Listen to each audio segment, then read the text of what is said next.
Bienvenue sur ce webinaire SmartWave dédié au hub de données intelligent Semarchi XDM. Voilà notre petit agenda pour les 45 prochaines minutes. Donc, nous allons commencer par décrire un cas métier, par vous expliquer la solution qu'on a mis en place pour solutionner ce cas métier, vous présenter une démonstration de l'outil, vous parler des avantages à la fois métier et technique, et finir par une séance de questions-réponses. La seule interaction possible pendant ce webinaire se fera à travers le chat. Donc, s'il vous plaît, posez vos questions dans le chat et nous y répondrons en fin de séance. J'ai le plaisir aujourd'hui de partager la présentation de ce webinaire avec Mourad Laïdad. Mourad, si tu veux te présenter. Bonjour tout le monde, je me présente, Laïdad Mourad, je suis consultant spécialiste dans la Master Data Management, dans la BI et bientôt dans la Data Science. Je suis certifié Semarchi et si j'interviens aujourd'hui, ça sera dans le cadre de la présentation de l'application qui a été implémentée dans le cadre de cette démo. Voilà. Merci Mourad. Et nous sommes aussi donc avec Julien Pelletier. Julien, si tu veux bien te présenter. Donc, je suis Julien Pelletier, je fais partie de l'équipe Customer Success de Semarchi. L'équipe Customer Success chez nous intervient en fait sur toutes les phases, à la fois avant-vente mais également après-vente de la mise en œuvre de notre solution, puisqu'on a également en charge la partie consulting, la partie formation ainsi que le support. Très bien.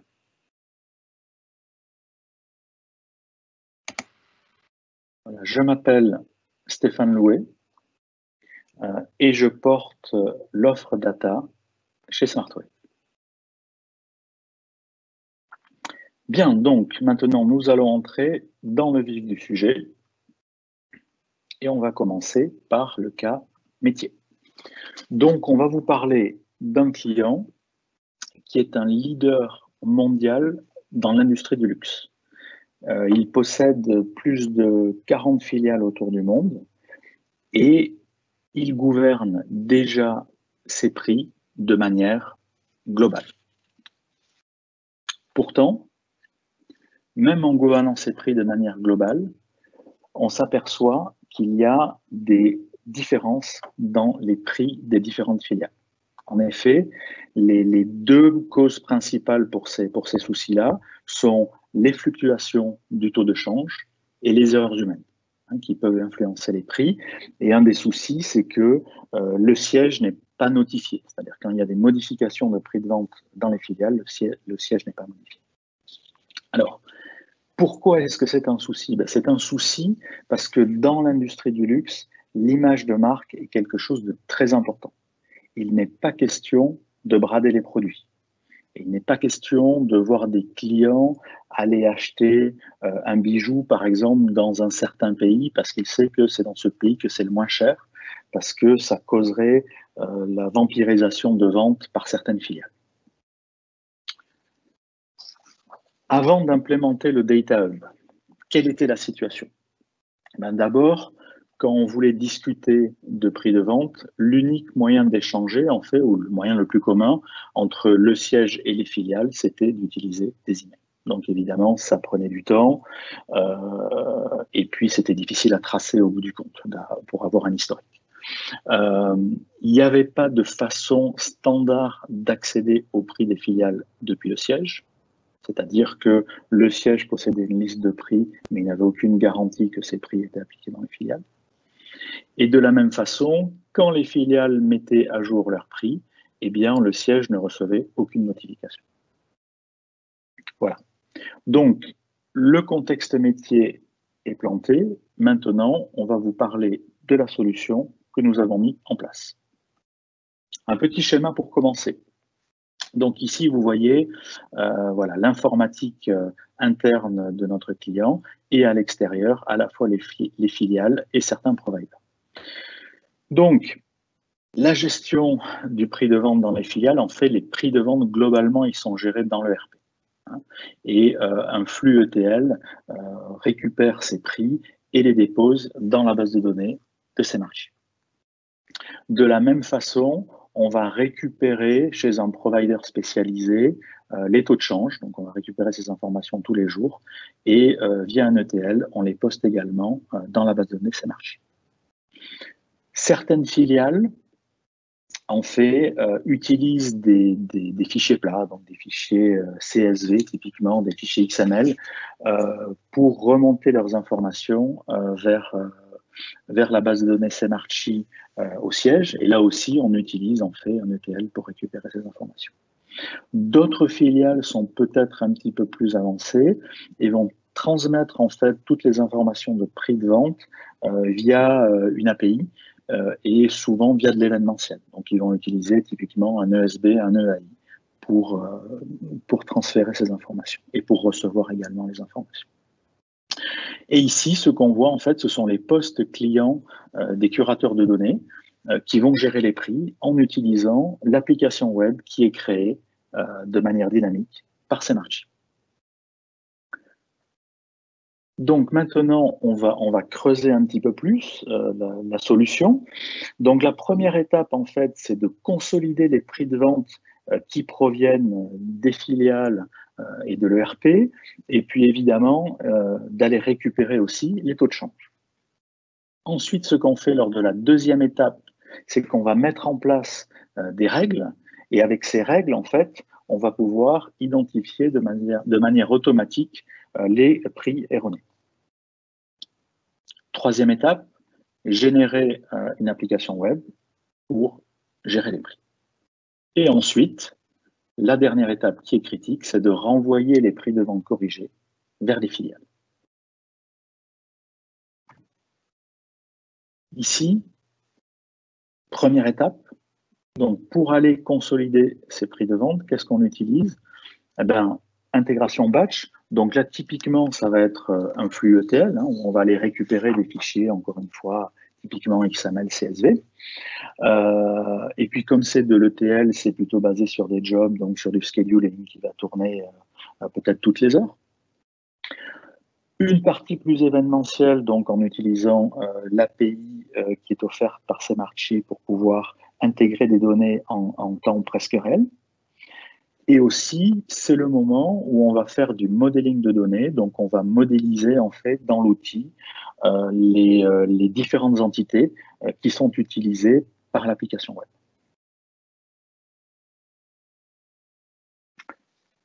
Deuxième étape, on met en place des règles automatiques. Donc, la première chose en fait, c'est d'être en mesure d'identifier les différents produits. Alors, certaines filiales vont utiliser un Global Unique Identifier, c'est-à-dire un identifiant unique qui est valable pour toute l'entreprise. Donc là, on peut en effet jointer très facilement les produits qui viennent des filiales et les produits qui viennent du siège. Mais certaines filiales n'utilisent pas forcément cet identifiant unique global. Donc, on va pouvoir utiliser des fonctionnalités de logique floue de Semarchi pour aller rapprocher des données qui ne sont pas forcément complètement identiques.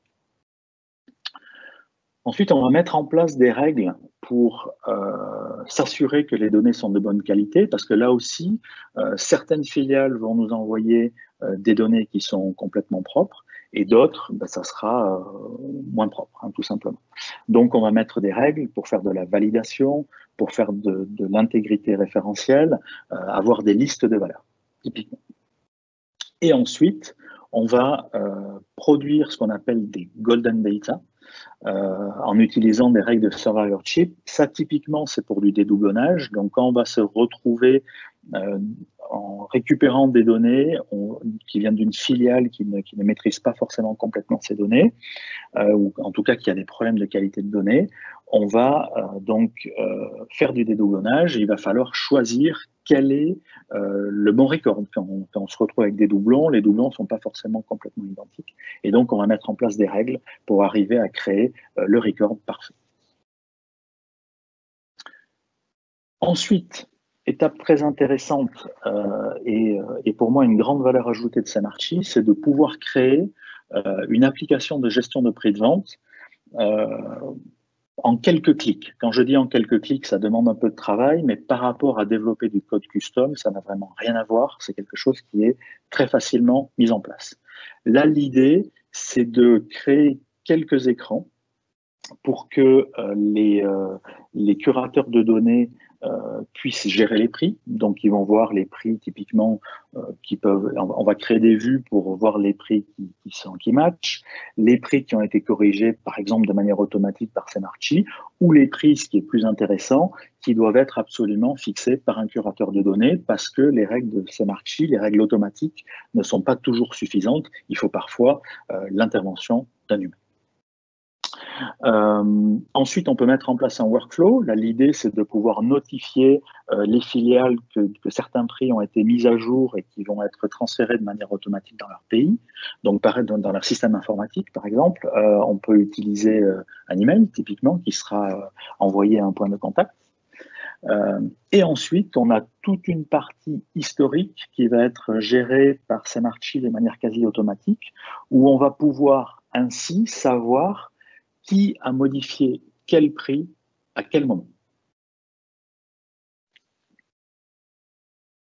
Dernière étape du processus. Là, l'idée, c'est de renvoyer les prix corrigés vers les filiales. Pour ça, on peut avoir le curateur de données, le data steward, qui va presser un bouton et donc qui va lancer de manière manuelle en fait la synchronisation de données.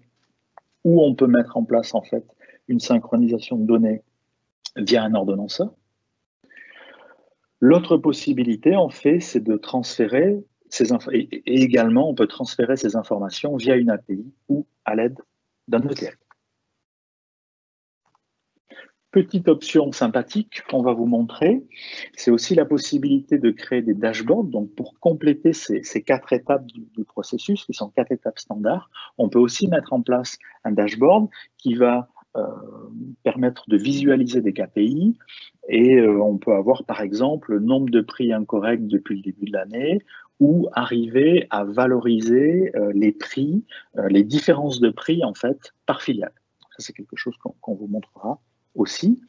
Et en fait, pas plus tard que tout de suite, puisque maintenant Mourad va nous présenter l'application.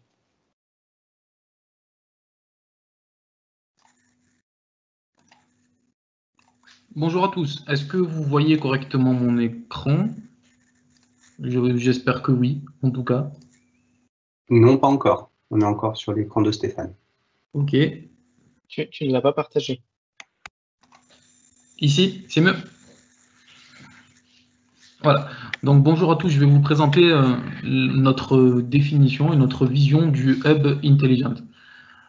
Donc tout commence par l'écran d'accueil de Semarchi, dans lequel on voit bien qu'il y a une nouvelle application, il y a cette application qui a été développée à cet effet.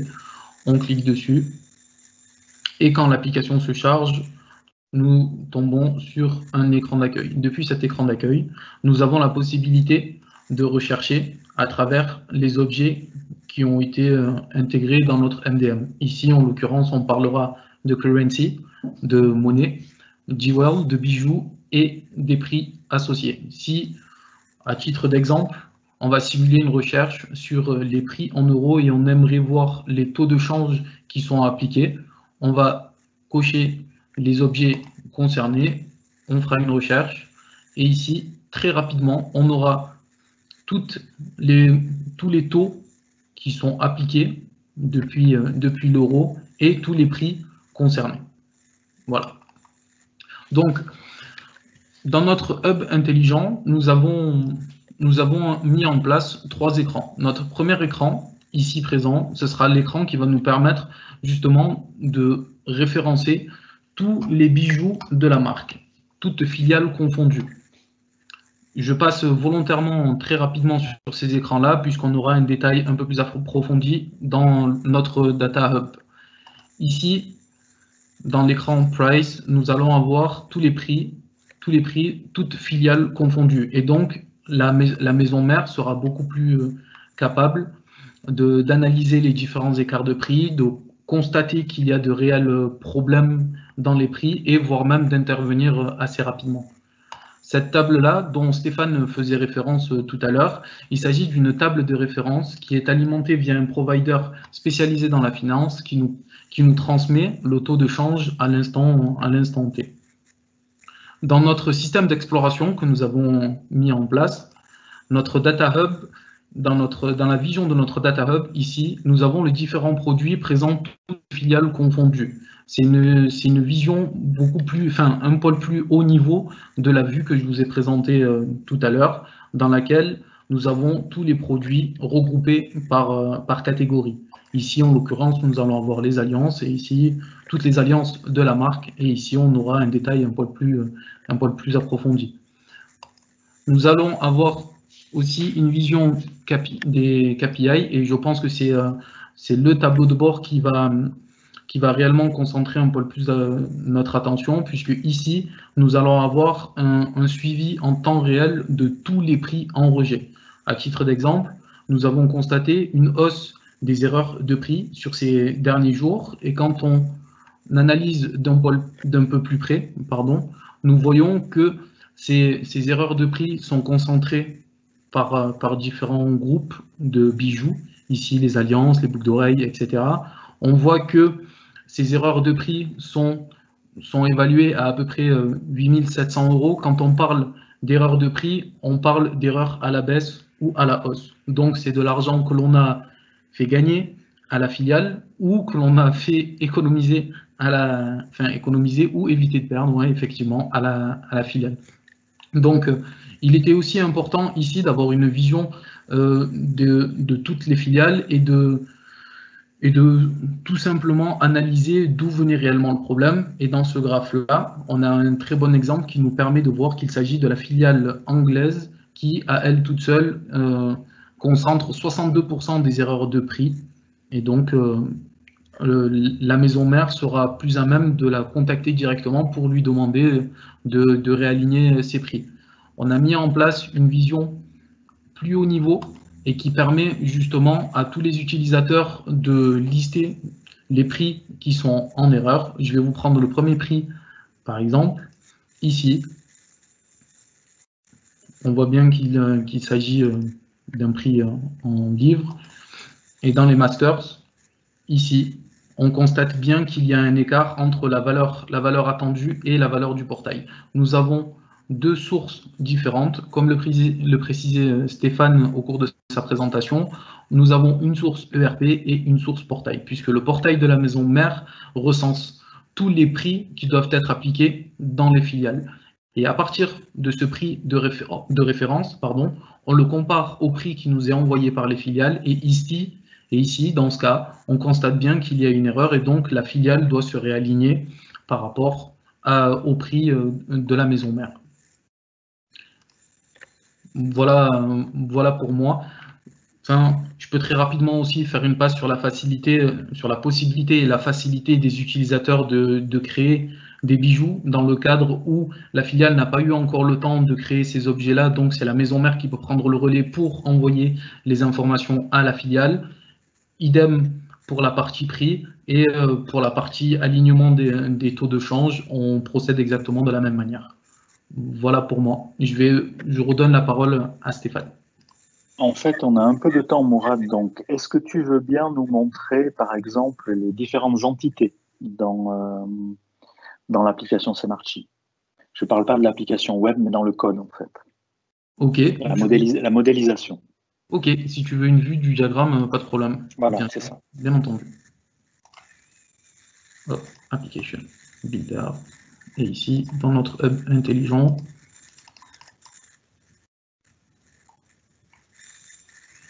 voilà. Nous avons la modélisation. Vas-y. Je te laisse. Vas-y, je t'en prie. Vas-y, Mourad, je t'en prie. Ok, pas de problème. Ici, la modélisation nous permet d'avoir un suivi des bijoux, de pouvoir avoir l'ensemble des prix qui sont appliqués, toutes filiales confondues de ces bijoux-là, bien entendu, en faisant attention au taux de change actuel.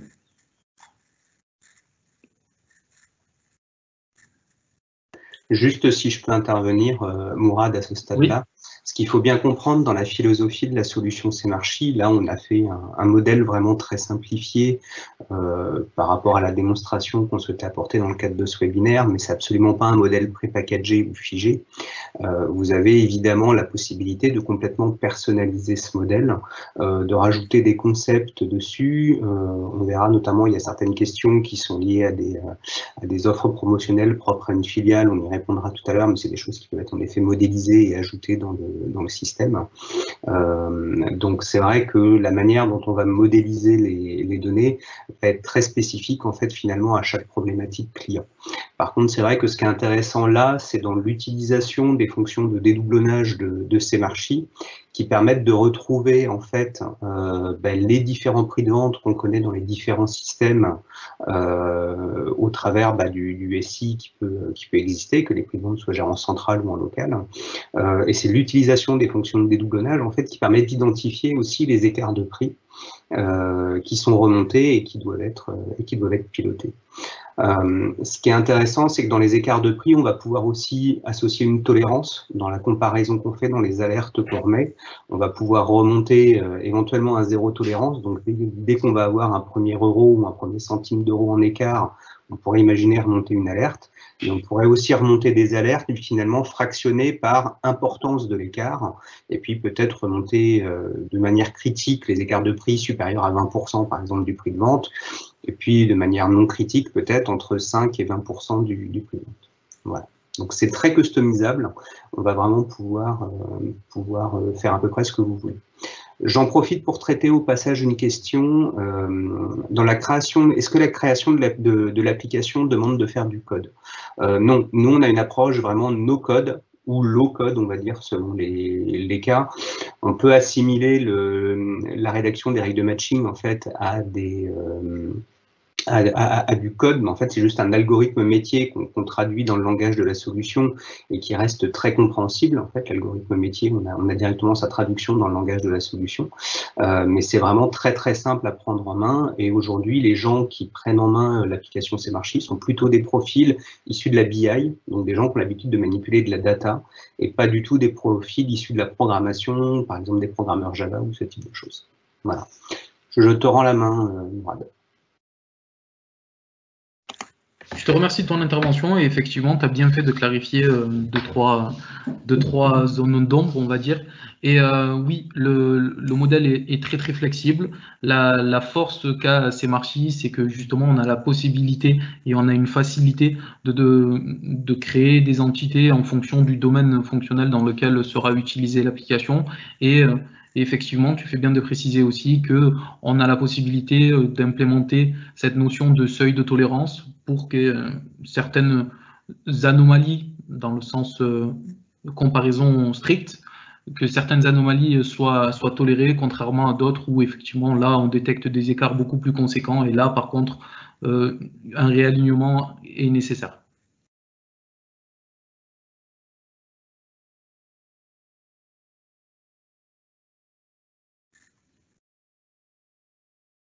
Stéphane, tu souhaites intervenir? Très bien, très bien. Écoutez, merci pour la démonstration.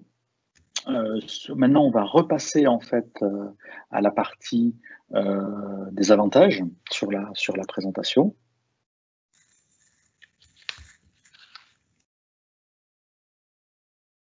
Voilà. Les avantages métiers. Donc, les prix de vente maintenant sont identiques de manière globale. Donc, on sait que les clients n'ont aucune motivation à aller acheter un produit dans un autre pays parce qu'il est moins cher. Ça, c'était un problème qui n'existe plus. Donc, c'était vraiment le but de notre... Enfin, c'était vraiment l'objectif, c'était que toute cette partie corporate identity soit préservée. Et maintenant, c'est le cas, grâce à la mise en place de ce hub de données. On gère aussi maintenant les prix de vente des filiales de manière centrale. Donc, comme vous avez vu, on a développé une application et avec cette application, on a configurer une application avec Semarchi, plus exactement, qui permet de contrôler et aussi de corriger les prix, et tout ça en utilisant une seule plateforme. Donc ça, c'est vraiment une nouveauté. Ça n'existait pas avant. Ensuite, les prix de vente sont mis à jour de manière beaucoup plus rapide. Avant, quand on n'avait pas de système automatisé, eh bien, ça prenait des jours, voire des semaines, en échangeant des emails, et puis il fallait être sûr que tout fonctionnait, que tous les prix étaient alignés. C'était vraiment un travail de fourmi. Eh bien, maintenant, en quelques minutes, les prix peuvent être à jour. C'est évidemment, c'est quand on met en place quelque chose avec de l'événementiel, on a du temps presque réel. Donc voilà, à partir du moment où le Data Steward va valider la liste de prix, elle va être mise à disposition du système de la filiale en quasi-temps réel. Les valeurs ajoutées, en fait, un peu plus techniques ici de la plateforme. Alors, comme on l'a déjà évoqué, on fait très peu de code, en fait. Ce qui fait qu'on va passer plus de temps à faire du design et de la configuration. Et on n'a absolument pas besoin d'être développeur pour prendre en main Semarchi. Il faut connaître SQL, typiquement, mais pour le reste, on a vraiment des écrans. Mourad vous a montré les écrans quand il vous a montré toute la partie entité. On a vraiment des écrans où on ne va pas écrire du code, on va plutôt configurer des choses.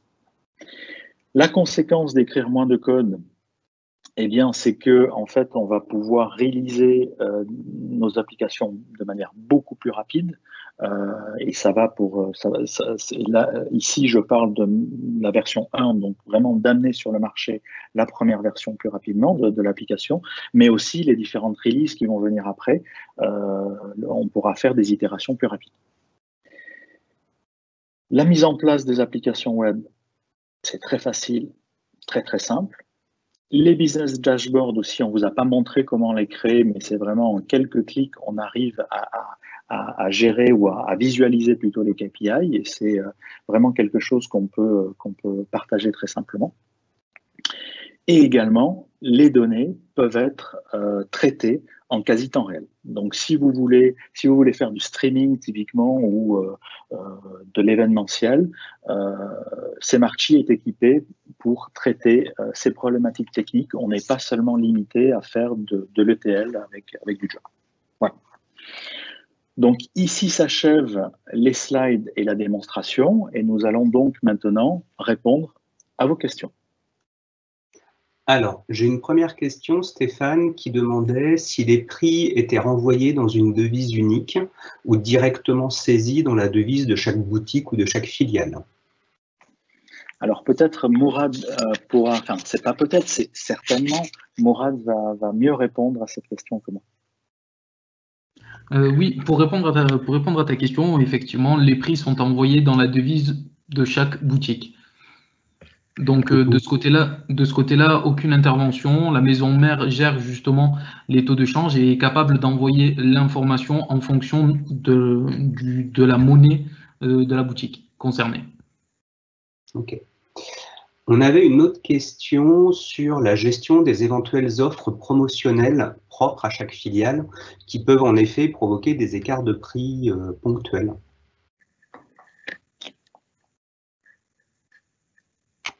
Alors, très bonne question. Mourad, est-ce que tu as une idée sur cette partie plus fonctionnelle? Oui, bien sûr. Enfin, dans le cadre concret, pour notre client, on avait mis en place certaines routines justement pour pouvoir être capable de gérer ces éventuelles offres promotionnelles. Mais dans l'application de démonstration, comme le disait tout à l'heure Julien, on a mis en place justement ces comparaisons de prix avec des seuils de tolérance, etc.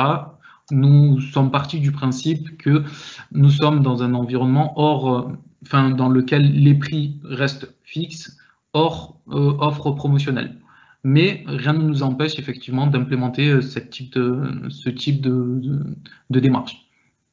D'ailleurs, la question qu'il faudrait se poser peut-être par rapport à ça, c'est est-ce que les prix remisés doivent être remontés ou est-ce que ce sont plutôt les prix de référence de chaque filiale qui étaient cherchés à être corrigés?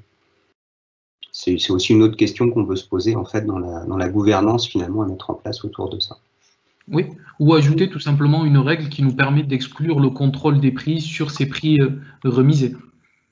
dans lequel on ajoute un élément discriminant pour éviter justement de comparer ces prix-là, car ils sont dans le cadre d'une offre promotionnelle. Alors, Mourad, je vais te faire travailler un petit peu parce qu'on a pas mal de questions sur la solution là, qui arrivent derrière. Première question, comment créer des API avec Semarchi? Alors, je vais y répondre, mais je te laisse éventuellement reprendre la main sur la démo pour illustrer ce qu'on a au niveau des API REST, par exemple, et compagnie. Je te laisse d'abord prendre la main, le temps que je lance mon environnement, etc. Et ensuite, je reprendrai le relais, s'il te plaît. D'accord. Alors, au niveau des API avec Semarchi, on a deux possibilités. On a une première génération qui est complètement automatique d'API et qui se base sur le modèle métier que Mourad vous a montré tout à l'heure. Donc, on va avoir en fait directement des API REST qui vont être générées pour chacune des trois entités que vous voyez là, donc pour les bijoux, pour les prix et pour les monnaies. Et la solution va générer automatiquement les endpoints à la fois pour faire la lecture et l'écriture de ces différents objets. Mais il est également possible, si on veut avoir des API un petit peu plus riches, de paramétrer une requête nommée, comme ce que Mourad est en train de montrer, où là, on va finalement plutôt raisonner sur une arborescence d'objets.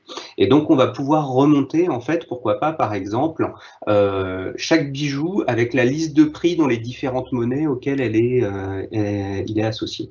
Et donc, ça va se faire de manière très simple. En fait, on va partir de l'entité bijou, par exemple, dessus. Et puis, on va pouvoir rajouter les différents niveaux qu'on souhaite explorer pour pouvoir finalement décrire toute la structure de l'API REST qu'on souhaite exposer. Et donc, on va pouvoir rajouter comme ça par simple paramétrage, propriété, non, celui d'à côté. Hop, les propriétés au pluriel. On va pouvoir parcourir comme ça les relations et rajouter en fait par simple paramétrage les prix associés. Fais toujours propriété au pluriel, ça va plus vite en fait pour rajouter les prix. Très bien.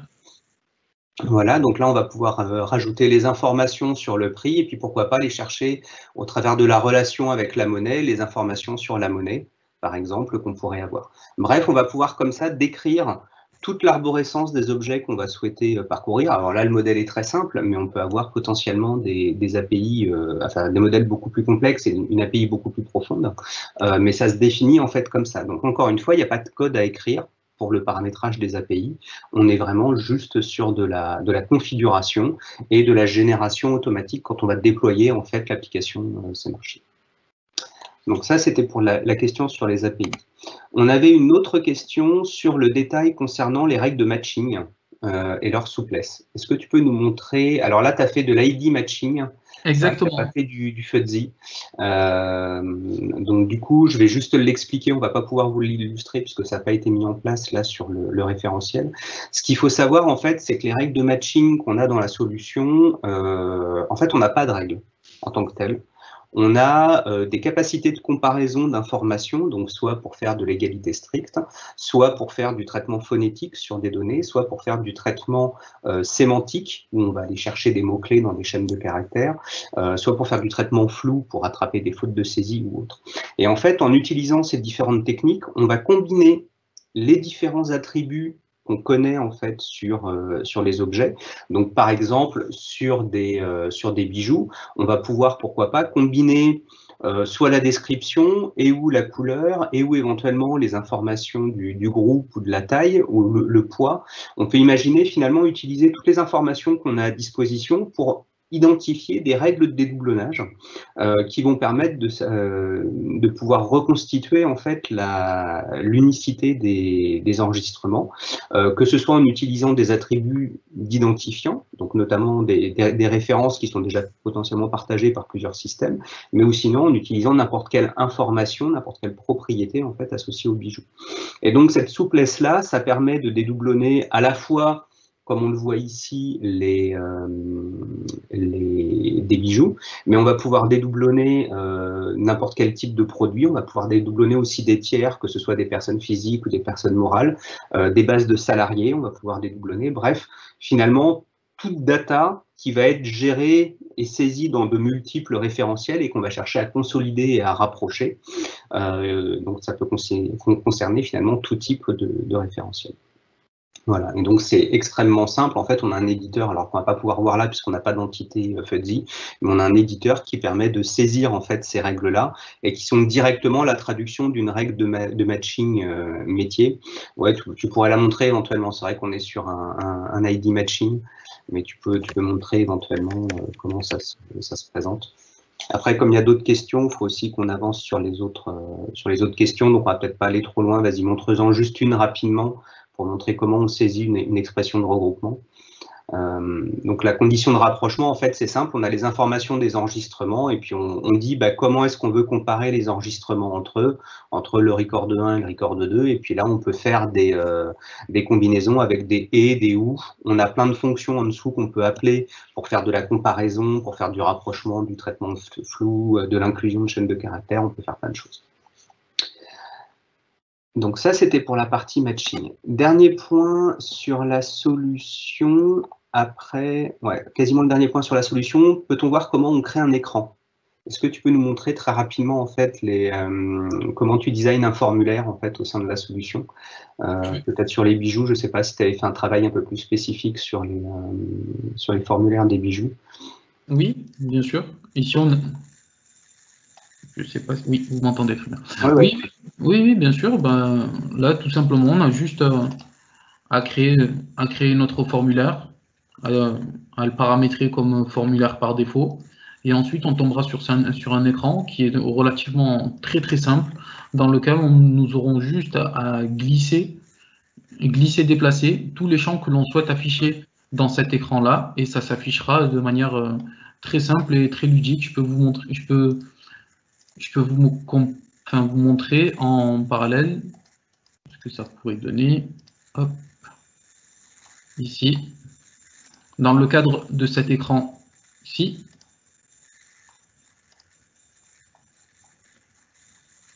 quand on clique sur un bijou, ici on voit bien toutes les informations qui sont affichées avec le bloc information, le bloc validation, et ces blocs-là sont présents ici et ici. Ouais. Donc, en fait, il faut vraiment comprendre que vous allez être très libre dans l'organisation des données. On voit aussi qu'on peut définir des sections, des containers. On peut également rajouter des onglets directement sur le formulaire, en fait, pour gérer l'organisation des données comme vous le souhaitez. Et donc, vous allez être complètement maître, en fait, de la présentation des écrans. Vous allez définir par drag and drop. Et une fois que vous avez défini un écran par drag and drop, vous le sauvegardez et on peut directement rafraîchir l'écran en fait au niveau de l'application métier pour voir les changements en live. Donc c'est extrêmement rapide en fait de les déployer. Une dernière question technique et après on va reprendre les quelques questions fonctionnelles qui sont arrivées dans l'intervalle. Semarchi fonctionne-t-il avec tous les ETL du marché? Alors, Semarchi fonctionne avec quasiment tous les middleware même du marché, que ce soit des ETL, des ESB, des plateformes d'API management, parce qu'on a deux API de communication qui sont très standards et très simples à utiliser. On a l'API REST qu'on a déjà évoqué, donc qui est un standard pour toutes les architectures fil de l'eau ou temps réel. Et pour les ETL, on a notamment l'API SQL qu'on peut utiliser, qui fonctionne juste à l'aide de procédures stockées, de tables d'interface dans lesquelles écrire, donc des choses extrêmement simples à mettre en œuvre avec un ETL. Donc oui, on est compatible avec tous les ETL du marché. En tout cas, on ne connaît pas d'incompatibilité, puisqu'à partir du moment où il faut écrire dans des bases et déclencher des procédures stockées, à peu près tous les ETL savent le faire. Donc on a des références d'implémentation avec beaucoup de solutions différentes. Voilà pour les questions techniques. Maintenant, on peut reprendre quelques questions fonctionnelles par rapport au cas d'usage client qui était évoqué. Il y avait une première question sur qui accédait à l'application. Est-ce que c'était directement les managers dans les boutiques ou est-ce que chaque filiale avait une gestion un peu plus centralisée quand même?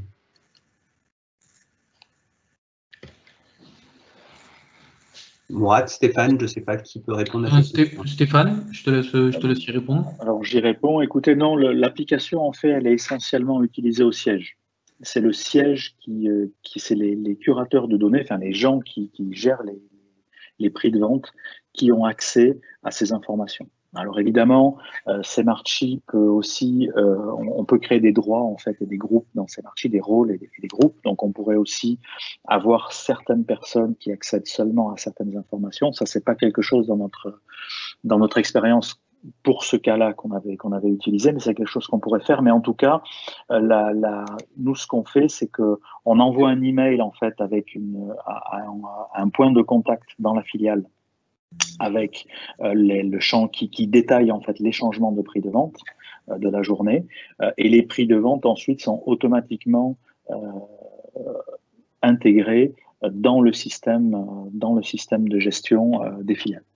Ok. Alors pour compléter un petit peu, nous on a un exemple de client qui gère dans la solution ses points de vente. Donc il a tout son référentiel de points de vente des différentes marques. En fait, c'est un client dans la restauration. Et typiquement, ce client-là commence à ouvrir lors d'une première phase d'1 an en production sur lequel le système était plutôt gérant central. Et maintenant, justement, il commence à ouvrir les fiches des points de vente directement aux managers des magasins, parce que c'est eux qui sont capables de gérer l'information chaude, entre guillemets, sur les magasins, donc les phénomènes d'ouverture exceptionnels ou les week-ends d'ouverture qu'ils peuvent avoir en fonction des dérogations régionales ou des centres commerciaux. Donc ça se fait tout à fait d'ouvrir, en fait, en effet, la fiche magasin, on saisit à des utilisateurs qui seraient dans un réseau un peu dispersé. Donc c'est le genre de choses qui peut tout à fait être réalisé. On avait une autre question, c'était comment était poussée l'info par mail au niveau des redescentes de prix. Alors je crois que c'était mentionné sur ton schéma tout à l'heure, Stéphane, c'était plutôt soit du push au travers d'API, soit du push au travers de flux ETL, si j'ai bien compris. Alors je peux représenter le slide peut-être.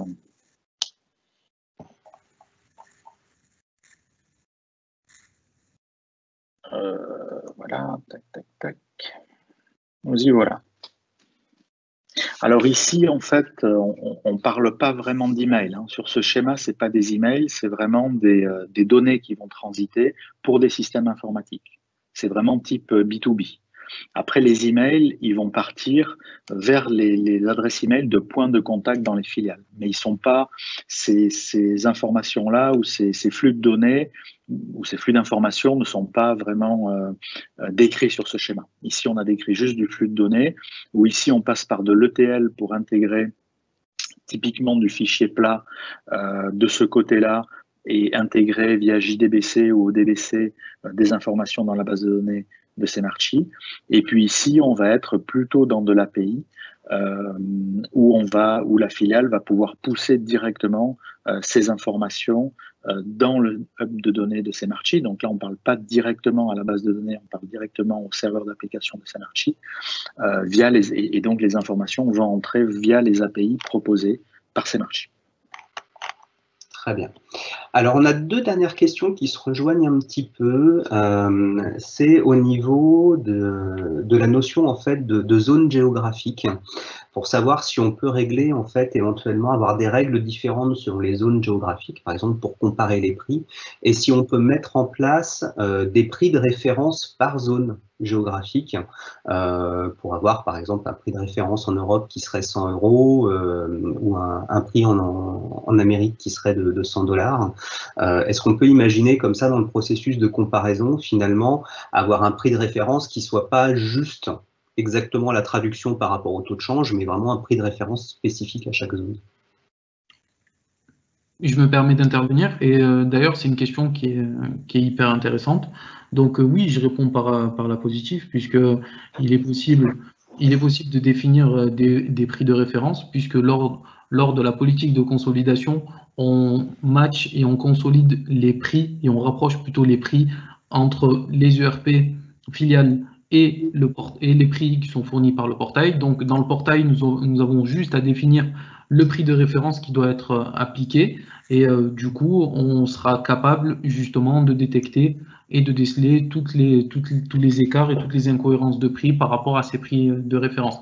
Mais mon retour client, dans le cadre d'une expérience que j'ai eue, il a été très très facile d'implémenter ce type de référence pour justement avoir une vision par zone géographique et non pas uniquement par boutique. Très bien. On a fait le tour des questions, donc je vous laisse la conclusion. Voilà, écoutez, on a déjà présenté en fait les slides avec les avantages, on vient de répondre aux questions. Écoutez, on va s'arrêter là. Donc, merci beaucoup pour votre attention, merci pour votre participation et à bientôt. Merci à tous. Au revoir. Merci à tous. Au revoir.